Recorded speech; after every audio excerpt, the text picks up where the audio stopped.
I think what I'm hearing, Nick, is that being vegan and maybe being against these slaughterhouses is Mhm. fulfilling a need that you have of for animals and humans alike to be treated with fairness and you know um, ethically, not being treated poorly. Is that kind of what I'm hearing? You have that need for such? Yeah, so for me, I mean, if you want to like analyze my needs a little bit, Sure. the I would say that um,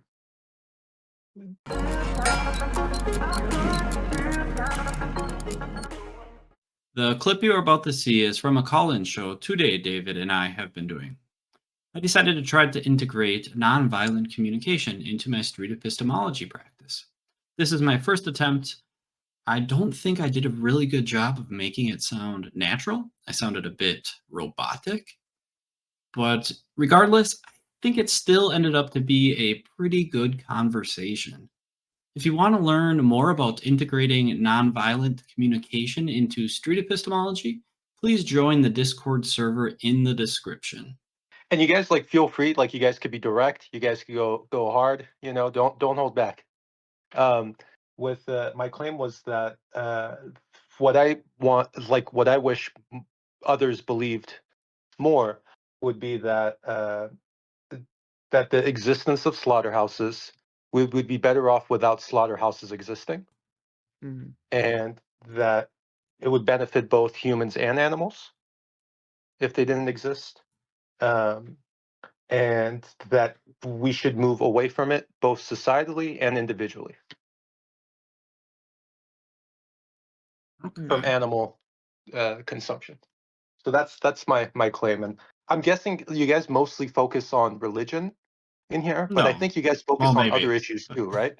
So like, Yeah, and it's other every issues come up. So like, I'm guessing this has come up at some points before. So it's not like the first time you guys have heard these like claims before. I mean, we talk to Chase pretty often, Yeah, so yeah. yeah, We love Chase. yeah, yeah. for sure. Um, so have you always believed this? What convinced you? No, I haven't always believed it. The what convinced me? Hmm. Let me think, because I want to think about this specific claim in general, and then not necessarily. So I would say that the initial basis of this claim was when I was around 15, 16, and I learned about the trophic level effect. And Tell us the about that. so What's that? so the trophic level effect is each time you move up the quote unquote food chain, there's Mhm. a significant energy loss. And due to the metabolism of the species and whatnot, and the energy that is lost through that. And when I learned about that, that's when I first became vegetarian. Um, the My friend had told me to look into it. He was Sikh, and for religious reasons, he started following a vegetarian diet. And I asked him like, "Hey, what are you doing? Like, what's that? The reasons for that?" He's just like, "Look into it, bro." And when I looked into it, I thought, all right, the animals are being kind of like messed with, but I think I could justify it if humans benefit from it, that interaction. That was my thought process at the time. And then when I learned about the trophic level effect, it became a little bit absurd to me because I thought that it's not even producing food anymore. That food is actually an input because of the energy loss involved. It's not the output of animal agriculture.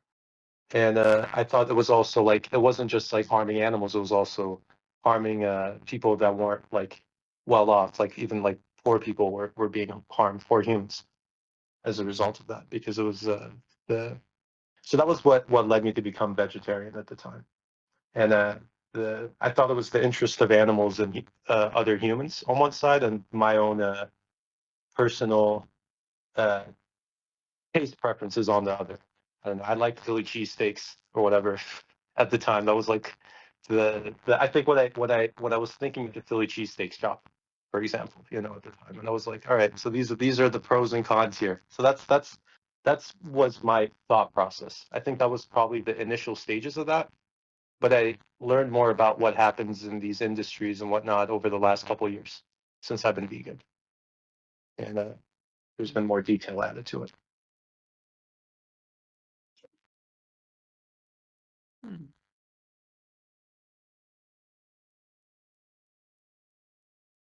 Why is it important that that animals and humans are treated well?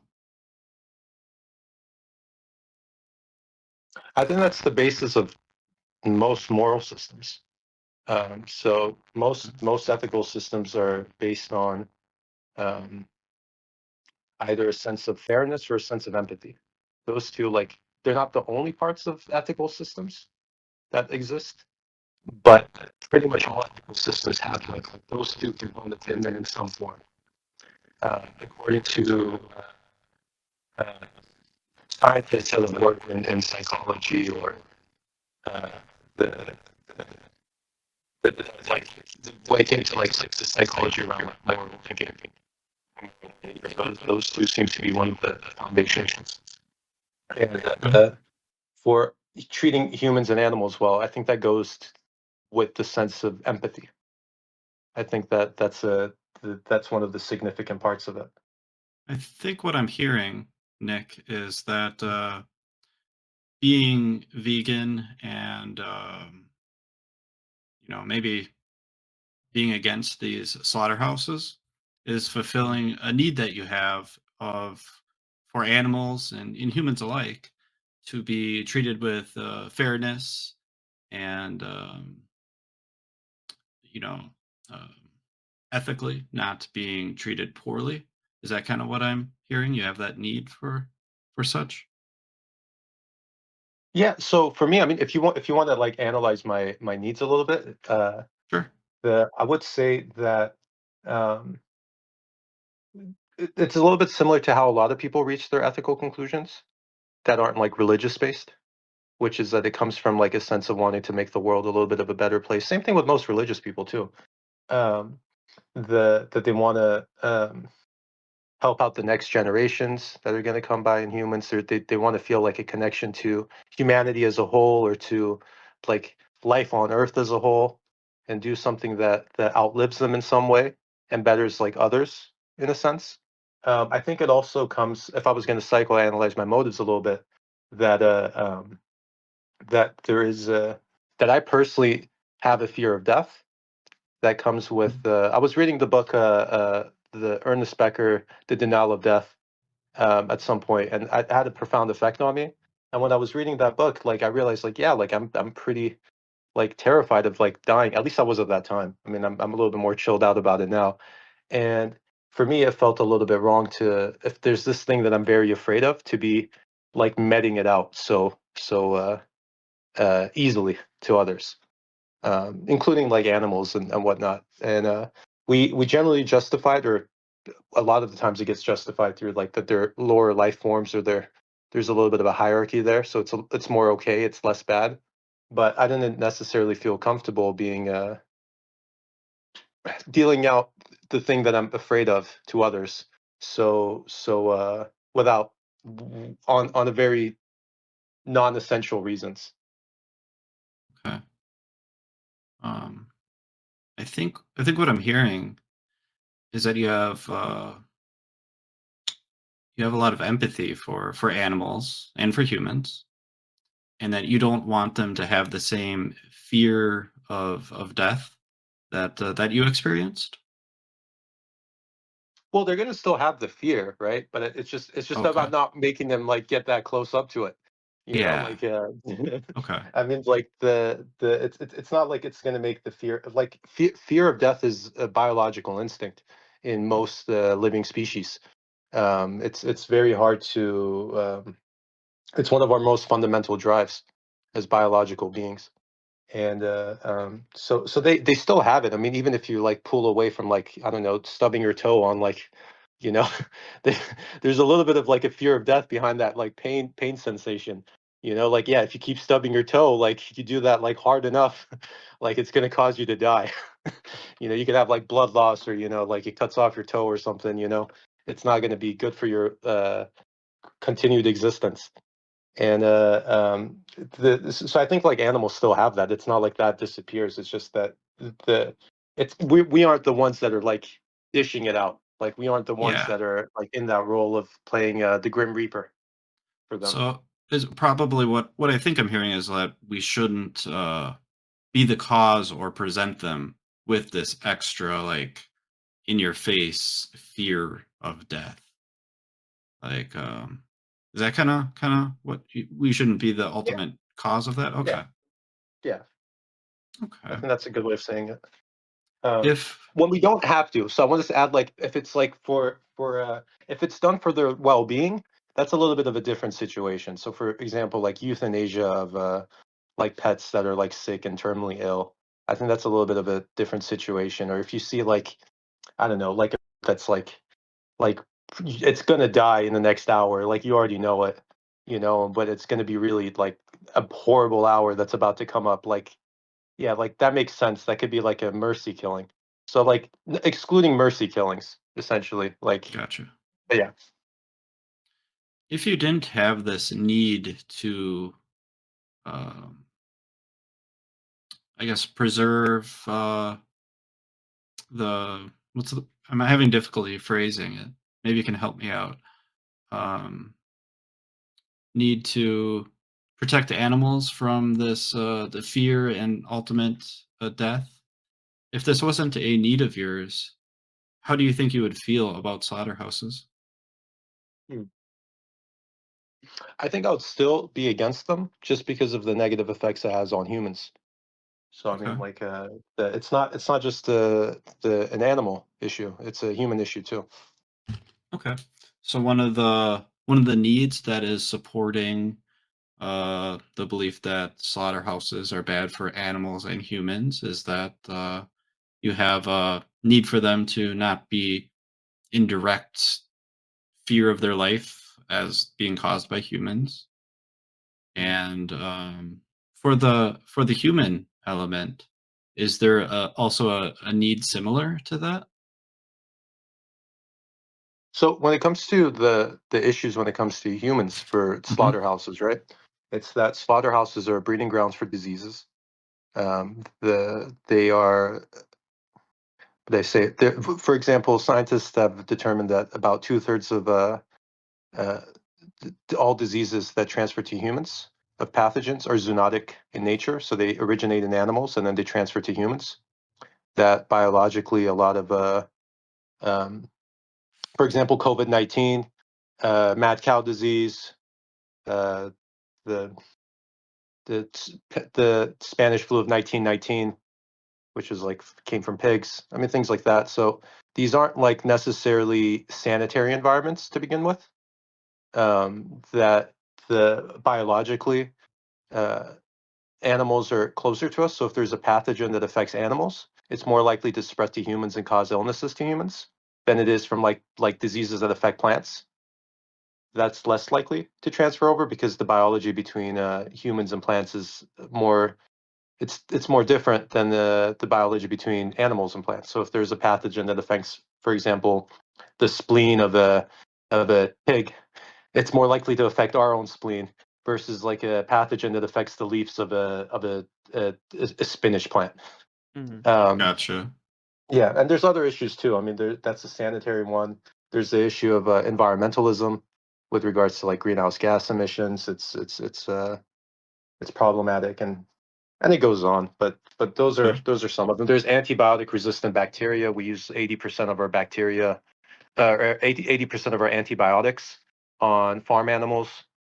So that could produce superbugs in the future that are going to be resistant to antibiotics that we have. So it could potentially harm human health in the future. So there's a lot of other issues too. So it's not like the the part about nonviolence towards animals. I think that's a central part of veganism and a central part in ending the existence of slaughterhouses. Um, Let me but ask there's you a also other question. elements too. Like, picture like the best case scenario, somebody who was advocating for the values of a slaughterhouse. What do you think their reasonings are? Like, how do you think they came to that conclusion? So I think it usually has to do with tradition, Like a with like social a norms. regular, empathetic, reasonable Yeah, person. Yeah. yeah, they're empathetic and they're reasonable. Like a lot of it has to do with tradition and social norms. They it's been a part of traditions in pretty much almost all cultures in some way or another throughout history. Just like how you see like a lot of like religious views, that it's been a tradition and it's been a part of human culture for a long time. There's it's hard to break away from social norms where there's peer pressure around it. It's hard to go against what your family's values are, what your society's values are. It could leave you to being like ostracized in your communities, especially if you're in like a rural town. You got like a couple thousand people to rely on, including your family. Otherwise, it can be hard to survive. Um, those ties become very important, and we become very dependent on them. I think that's a very important part, like behind why people end up believing what they do. I think another part is that for someone who'd be an advocate for it, I would imagine someone who's advocating for the best case scenario of it is that they're um, usually going to be someone who's profiting off of it in some way or another. I would imagine, but I don't know if that's what you're asking. If someone's like advocating in favor of it, or would you say like who would I think of like as someone who's like a non-vegan, but it's like the best case scenario of like a non-vegan person? Because that could be a Um, little bit different. Because they don't have to like necessarily advocate for it, but they could understand the. I don't know. well, I mean, the claim was that Mm, they should be eliminated because they have a negative effect, and so yeah, I imagine what I wanted to hear was what you thought maybe somebody would advocate for it to stay, yeah. their value would be, and I'd be curious why those things are not convincing to you. Like what? Oh yeah, yeah. And So what I usually think about that is that like I mentioned, like social norms. I hear things like around religion a lot, that like the Bible says it's okay to be eating animals, so that's why it's okay. Or like in Islam it says that there's halal slaughter, and what you're going to tell me like my religion's false at the same time to telling me like to change my diet. There's some bit of like for slaughterhouses is people like the taste of it. The Another reason that like someone who's reasonable would say is that there's I don't know, lab grown meat's about to come up, and we should wait for that to come up, and then we're gonna like switch over, our habits, and that's when we're gonna actually tackle this issue, is like 10 years from now. Like we shouldn't tackle it now. Um, some people want to like kind of like put it off a little bit. Another argument I kind of hear sometimes is that um, I I honestly think a lot of the arguments aren't that good. Like if I thought they were good and I understood the arguments a little bit better, like I think I would be a little bit more understanding of it. I think that's one of the reasons I try to like focus in on this issue a little bit more, is because I think that the arguments clearly favor one side, but it's hard to go against our own preferences or situations where we think that our own like interests go against what the ethical issue is. For example, another situation like that is charity, where for someone who's like living an affluent lifestyle, let's say they're making $1 million a year, like they're not going to personally benefit from like giving money to charity, but it's clearly the ethical thing to do. And it's hard for them to like kind of like get to that point that they'll be like, all right, maybe it makes sense for me to like donate like half of the money I'm making or more. Like that doesn't feel good as like saying like I got to go get a more like expensive sports car or something. So like the logic behind it could be, um, but the thing is that this issue kind of applies more broadly to more people. That one like applies a little bit more specifically to some people with disposable income. I'm wondering, Nick, in this situation, and we can kind of contrast these two if you don't mind, like being in favor of slaughterhouses and thinking they should be eliminated. And then you kind of brought up the example of donating to charity or going and buying a new sports car. With regards to both of these, is there is there one side that is correct and one side that is incorrect? Yeah, I mean, if you want to say it like on 100%, like I know this because God told me, then no, because Like you can't reach those kind of conclusions at 100% rate at that level. When it comes to as far as the claims that you make about ethical issues goes, this is obviously wrong the ethical claim that you make.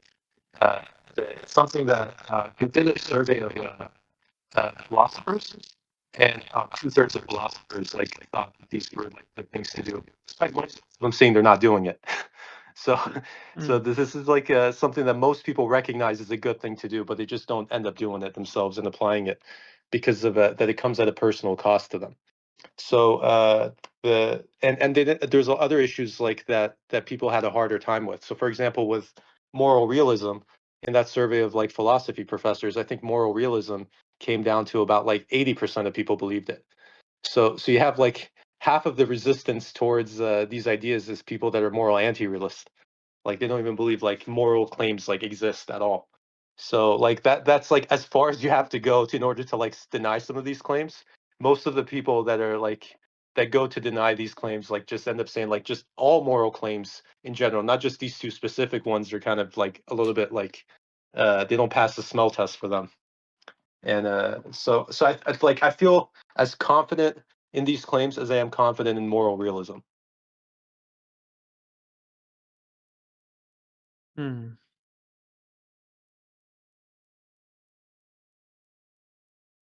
Man. How confident is that? What is your confidence level?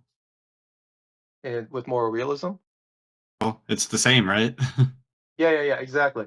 So I would say my confidence level is that so you have to have some sort of way of like making decisions, uh, and because and a lot of the ways when we have choices, we gotta be able to have like a moral system of some kind. Like even choosing to like get out of bed involves some sort of like quote unquote moral system that it's like lets you believe that it's okay to like it's better for you to like live than like waste away, right?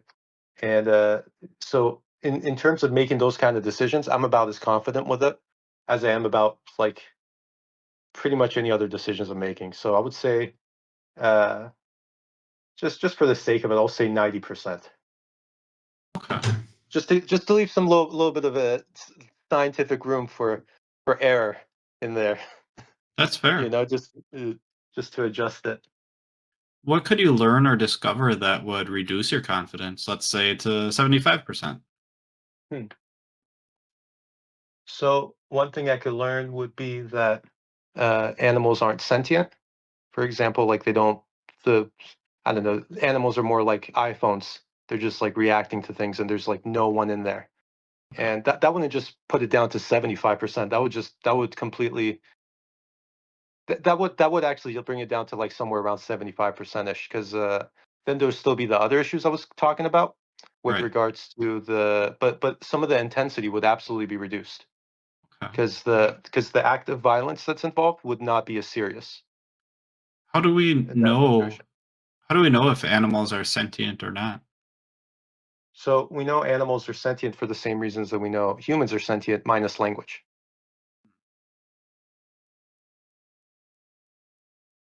Okay.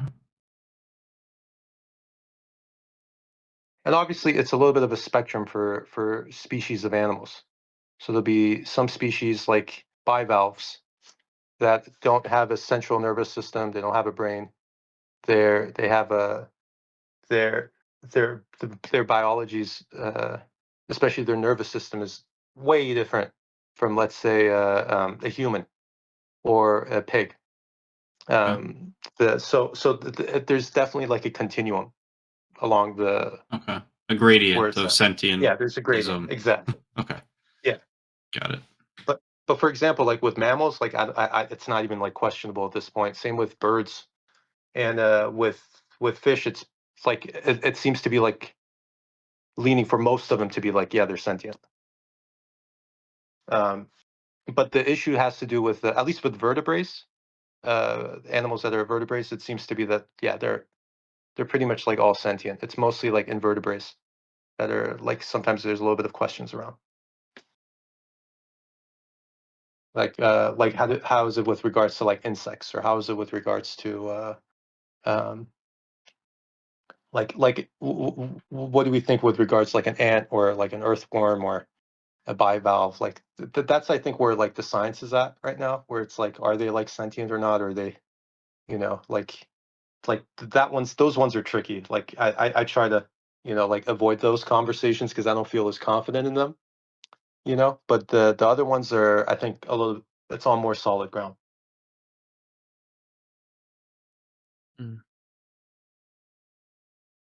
Got any last questions, David? Can we chat again sometime whenever it's not 11:30 where I'm at and it's not raining right outside my door and everything feels relaxing and it's hard to focus? It was nice talking with you guys, man. Yeah, do you have any questions for us?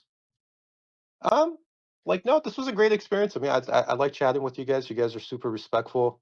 You guys ask interesting questions, and yeah, like it'll be nice to like listen to you guys, Oh, what you guys thank have to say. Yeah, Appreciate you. yeah, of course. Thank you for having me on. Yeah, you're welcome. Take care.